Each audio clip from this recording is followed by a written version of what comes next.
सत साहिब सतगुरुदेव की जय। बंदी छोड़ कबीर साहिब जी की जय। बंदी छोड़ गरीबदास जी महाराज जी की जय। स्वामी राम देवानंद जी गुरु महाराज जी की जय हो।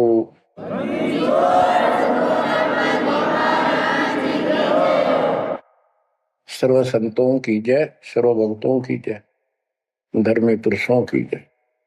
श्री काशी धाम की जय, श्री सुडानी धाम की जय, श्री क्रोथा धाम की जय, श्री बरवाड़ा धाम की जय। सत साहिब परम पिता परमात्मा कबीर जी की असीम रजा से बच्चों, आज आप ये अमृत घूट रहे हो अमर कथा का। आप संसार को देखो, कोई कितना बड़ा अधिकारी है और कितना बड़ा व्यापारी है। सारा दिन उसी विषय की चर्चा चलती है उसके पास। सारा दिन घर आकर भी उन्हीं की उधेड़ बुन में सारी रात बीत जा, सपने भी उसी के आऊंगे उनको। और केवल रोजगार, रोटी, रोटी से बच गया फिर कोठी और कार, और सब कुछ कर्म बिगाड़ लेते हैं तो भी ये कार कोठी भी ना मिलती 90% को। बच्चों, इस मालिक की शरण में आने से, सच्ची लगन लगाने से और मर्यादा में रहने से आपको सब कुछ देगा। इतना जरूर मांगो, कबीर साईं इतना दीजिए जामे कुटुंब समावे, हम भी भूखे ना रहे अतिथि न भूखा जावे। सब कुछ मांग लिया आपने। परमात्मा कबीर साहब कितने गजब का रोल कर रहे थे, एक निर्धन का, सारी सृष्टि के सेठ, सबके पालन करता, सबके धारण पोषण करता, और ऐसा अभिनय करके गए आखिरी सांस तक वही धुलाई का काम, वही 4 भांडे घर में रखे थे। वो यह दिखाना चाहते थे आने वाले समय में कोई ये ना सोचे कि मोक्ष तो बड़े बड़े धनवान प्राप्त करते हैं, वो बड़े बड़े धर्म करवाते हैं, साधु संतों को दक्षिणा देते हैं। कबीर साहब ने कहा है कि टोटे में भक्ति करे, सोए सही सपूत, ये मायाधारी मस्करे कितने जालिए ऊत। तो बच्चों, तरस आता है उन लोगों की दिनचर्या पर। सोकर उठते ही वही चर्चा, चाय पियो ते खाना खाओ, वही बकवादों की चर्चा अपने दैनिक काम की। वो काल ने तेली की तरह जोत रखे हैं कोल्लू में। जैसे पहले कोल्लू होते थे, बैल से चलते थे, तेल निकालने के लिए तेली बैल का और कोल्लू का प्रयोग करते, तो बैल से चलता था। उस बैल को कोल्लू में जोत कर उसकी आंखें बांध देते थे और पीछे तो 2 डंडे लगा देते। जब कभी रुकता तो डोर मार देते कमर पे, तो वो सारा दिन डरता चलने जाता कि तेरा पीछे लठवाड़ा चल रहा है, और शाम ने खोला करते उसको। ऐसे ही अपने को इस काल ने आंखें बंद करके इस काल के कोल्लू में जोड़ रखे, इसमें जोत रखा अपने को। इस बंधन से केवल कबीर साहब छुड़वा सकते हैं। आपको भोजन भी देंगे, सुथरा रोजगार भी देंगे, आपको बेटा बेटी देंगे, कार और कोठी देंगे। ये उसके लिए संभव होगा जो समर्पित हो जाएगा, मालिक को याद करेगा। जो पति व्रता पद पर आ जाएंगे, सपने में भी किसी आन देव की मन मना आवे, तब देखना खेल दत्ता के। ये ज्ञान और संगत, संगत बहुत जरूरी है। जो दृढ़ भक्त होते हैं वो संगत केवल आश्रम में करो, किसी के घर ना जाओ, क्योंकि काल और कई विकार पैदा कर देता है, कई समस्या आती है।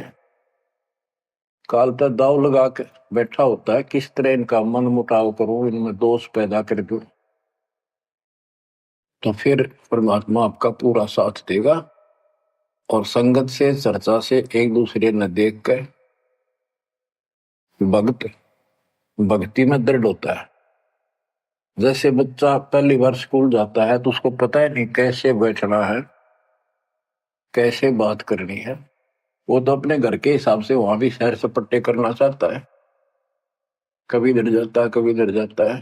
तो दूसरे साथी बच्चे उसको बताते हैं, यहाँ बैठ जा, ना मास्टर मारेंगे।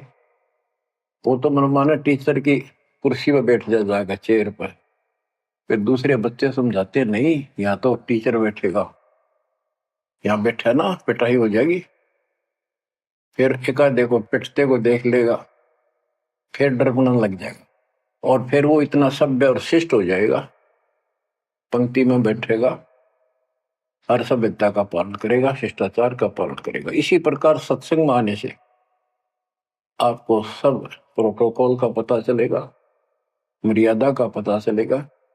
एक दूसरे को देखोगे, छोटे छोटे बच्चे भी देखो आरती करते, आपकी उमंग उठेगी, आपके अंदर चाह पैदा होगा और ज्यादा भक्ति करने की इच्छा बनेगी, सेवा की इच्छा बनेगी। अब बच्चों, आपको कुछ अमर वाणी सुनाऊंगा उस परम पिता की, तो एक महापुरुष के मुख से उतरित संत गरीबदास जी की चेतावनी के अंग से। गरीब काया माया काल है, बिन साहिब के नाम, चेत सके तो चेतिए, बिन सतगुरु नहीं ठाम। ये काया शरीर और ये संपत्ति तेरे जीवन का नाशक है, भक्ति बिना, बिन साहिब के नाम। यही उनका है जिनकी अभी चर्चा करी। राम नाम स्वप्न में भी नहीं है, माया के चक्कर में बकवादों से दूसरी बात दिन में नहीं आती। या अपने व्यवसाय, रोजगार, रोजी रोटी के लिए सारा जीवन यही चर्चा रहती है। तो ये काया जो पाप करते हैं, इस शरीर में से अपराध करते हैं, दूसरों का दिल दुखाते हैं, माया लूटते हैं, परेशान करते हैं, ओछा मंदा बोलते हैं, उनकी आत्मा को कष्ट पहुंचाते हैं, तो ये शरीर उनका दुश्मन बन गया, काल बन गया, उनके कर्म फुड़वा दिए उस जीव के जिसको ये प्राप्त है। अब स्पष्ट कर दिया, गरीब काया माया काल है, बिन साहिब के नाम, और वह चेत सके तो चेतिए, सावधान हो सके तो हो जाइए, बिन सतगुरु नहीं ठाम। बिन सतगुरु के किते ठोर ठिकाना नहीं तेरा। सतगुरु मिले तो इच्छा मेटे, पदमिल पदे समाना, चल हंसा उस लोक पठाऊं जो आदि अमृत था। सतगुरु मिलेगा तो सही राह दिखाएगा, और जिसके लिए सारा दिन कर्म फोड़ रही हो, इससे अपने आप दूर होना शुरू कर देगा वो प्राणी। अब कहते हैं ऐसी भक्ति करो पूरे सतगुरु से लेकर, गरीब ऐसा अंजन आंजिए, सूझ तिरबुन राय, काम देनो और कल्प वृक्ष, घट ही मंजिल खाए। ऐसे कर्म करो, ऐसी साधना करो जो परमात्मा के याद सदा बनी रहे। और काम देनो और कल्प वृक्ष, काम देनो स्वर्ग में गाय है कि उससे जो मांगो वही दे देती है, खाने पीने की सामग्री। ऐसा समझो जैसे होटल में, और होटल के कमरे में जिसमें कोई रुकता है जाके पैसे देकर किराए पे,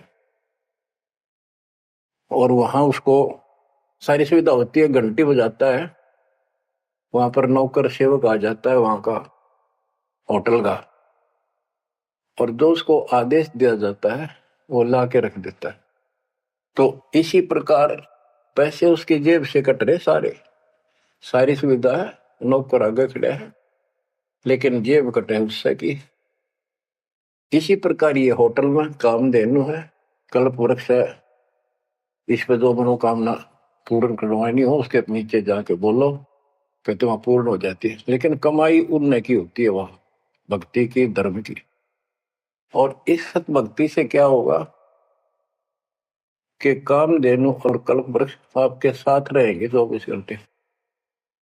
ये जो प्रथम मंत्र आपको दिया जाता है ये आपके लिए कामधेनु और कल्प वृक्ष है। और जो सेकंड मंत्र सतनाम दिया जाता है 2 अक्षर का, ये आपका इस काल के जाल से छुटकारे के लिए वो धन है जो इनका ऋण उतारना है। और सारनाम जो सार शब्द है उससे आपको सतलोक में स्थायी स्थान प्राप्त होगा। ये प्रॉपर वे ऑफ वर्शिप है। ये तरतीब वाइज हमने करनी होती है। जैसे बच्चा प्रथम कक्षा में पढ़ता है, फिर धीरे धीरे 5, फिर 8वीं, फिर 10वीं BA, MA, MSc, डॉक्टरी कोई भी करता, तो ऐसे ही चलता ही है, एकदम सब नहीं होता। अब क्या बताते हैं, गरीब ऐसा अंजन आंजिए, ऐसी व्यवस्था करो, पूरे सतगुरु से नाम लो, डट के भक्ति करो, मर्यादा का निर्वाह करो, फिर आपको सब कुछ साफ दिखाई देगा। पाप न्यारे दिखेंगे, धर्म कर्म सही कौन सा है वो भी स्पष्ट होगा।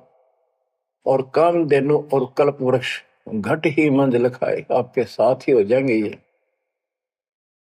गरीब जूनी संकट मेटे हो, जय विसरे नहीं मोही, कह कबीर जय संसारी, चित धरी नहीं छुटाऊं तो ही। तेरी जूनी संकट जन्म मरण का झंझट कति खत्म कर दूंगा जब मुझे भूलेगा नहीं तो। कह कबीर जय संसारी चित धरी, संसारी लोगों में तेरा मोह बना रहा, फिर नहीं छुड़ाऊं तो ही। एक समय कबीर साहब कंधे पर चद्दर डाल के कहीं जा रहे थे। पुराने समय में जो कोई दूसरे गांव जाता था तो कंधे पर चद्दर ले जाता था, भाई कहीं रुकना हो, ओढ़ के सो गया, लेट हो गया कहीं बिछा ले। एक भक्त बोला, गुरुदेव कहाँ जा रहे हो? कबीर साहब बोले, भाई नरक में जा रहा हूं, चलेगा? कहाँ जी? उससे चलूंगा जहां आप जाओगे वो नरक भी स्वर्ग हो जाएगा। इतना विश्वास था उस बच्चे को अपने सक्षम समर्थ गुरुदेव पर। बच्चों, दास के साथ ये कति प्रत्यक्ष हो चुका है। कभी कोयल बोलती है, कभी दूसरे पक्षी, और आपको भी सुने होंगे थोड़ी बहुत। गरीबदास जी कहते, कच्चा हीरा करे तो है, नहीं सह घन मार, ऐसा यो मन हो रहे तब लेखा ले करता है। हीरे की परख ऐसे की जाती थी पहले, एक ऐरण के ऊपर है, एक लोहे का मुसल सा चकोर है, 6 इंच बाई 6 इंच का, और इतना मोटा, 3 फुट नीचा जमीन में गाड़ दिया करते, ऊपर सिर्फ 3 इंच दिखा करता। और लोहार लोग उस पे अपने लोहे के आइटम गर्म करके उसमें कूटा करते। घन होता 5-6 किलो का लोहे का एक हथौड़ा, और हीरे को ऐरन पे धरके वो नीचे जमीन वाले पे, और ऊपर तो 5-6 किलो का घन जोर तो मारा करते। अगर उसमें निशान भी पड़ गया, एक आने का नहीं, अगर उसमें कति निशान भी नहीं पड़ा, न पता भी नहीं लगा कि यहाँ घन लग गया था या नहीं लग गया था, करोड़ों की कीमत का। इसी प्रकार इस मार्ग पर घन बरसोगे, ये कष्ट आएंगे और हम डर रहेंगे, तो मालिक लेखा लेगा। बच्चों, ऐसे परमात्मा की परीक्षा में जब हम पास हो जाएंगे फिर कीमत बढ़ेगी। गरीब कच्चा हीरा किरच हुआ है, यानी उसमें खरोंच आ जाएगी, फूट जाएगा। नहीं सह घन मार, घन की मार को वो सहन नहीं कर सकता। ऐसा यो मन हो रहे, यानी कति दृढ़ हो जा, कर्च नहीं हुआ, चाहे कति सत्यानाश होता दिखे, भगवान से दूर नहीं हो सके। नाश और विकास, ये तो बाएं हाथ का खेल है मालिक का। सेकंडों में, पल में कहते के कर दे, ये भगवान तेरी लीला न्यारी, पल में, क्षण में। तो ये विश्वास इस ज्ञान से होगा आपको, फिर दृढ़ता होगी। तो उसको ये सुविधा मिलेंगी कि कल्प वृक्ष और कामधेनु घट में साथ हो जाएंगे। और कहते गरीब जुन्नी संकट मेट हो जा विसरे नहीं मोही, कह कबीर जय संसारी चित दरी, यदि मुझे छोड़कर संसार में ज्यादा मैं तो रखा तो नहीं छुड़ाऊं तो होए होए। बच्चों, जब हम संसार में नहीं आए थे, माँ के पेट में थे, वहां भी एक पिता आपके साथ था, आपको हिम्मत दे रहा था। लेकिन हम कर्म इतने खराब कर चुके होते हैं, तो उनमें उस समय ये आपके शरीर को व्यवस्थित रखता है, वहां भी आपको सुविधा देता है। बाहर आने के बाद काल आपको अचेत कर देता है, बुद्धि खत्म कर देता है पिछली। तो बच्चों, परमात्मा कबीर जी या फिर से आपकी बुद्धि तैयार करता है, आपसे प्यार करता है, आपके पीछे पीछे फिरता है। जब संसार में रहोगे, इतना सब कुछ ये दिखा आपने, जो एक पल का भरोसा। बच्चों, हर तरह से हर पहलू पर प्रकाश डाला जाता सत्संग में। जिस संसार संपत्ति को आप अपना मानने बैठे हो, कति अंधे हो रहे हो, कति अंधे, उसकी बात नहीं आपका ये। आप इसको छोड़ के जाओगे तो नहीं बात बने। बताती है इतिहास, जो घर छोड़ के गए, भक्ति यहाँ कर लो चाहे वहां कर लो, भक्ति करनी पड़ेगी। वहां वो समस्या बार फिर वह आवेगी, गर्मी सर्दी ओले दुखी करेंगे, आंधी तूफान, झोंपड़ी डालनी पड़ेगी, सारी व्यवस्था खाने पीने की करनी पड़ेगी। तो बड़ी बनाई है, इसमें सिर्फ अपनी दिनचर्या चेंज करनी है। यही रहो, टेरे डंडे खुश रहो, खुश रह रहनी मोक्ष, दुर लादू दरगे, फिर डेरे में के दोष। लेकिन इतना याद रखो, ये सारा धोखा आपके साथ, कति धोखा। प्रथम तो ये शरीर धोखा, मृत्यु के बाद देखा ना हो तो कभी देख लियो शमशान घाट में किसी का अंतिम संस्कार करते को, और करने के बाद उसकी बड़ी राख को अकल ठिकाना आ जाएगी आपकी, क्योंकि अब आपको अध्यात्म ज्ञान हो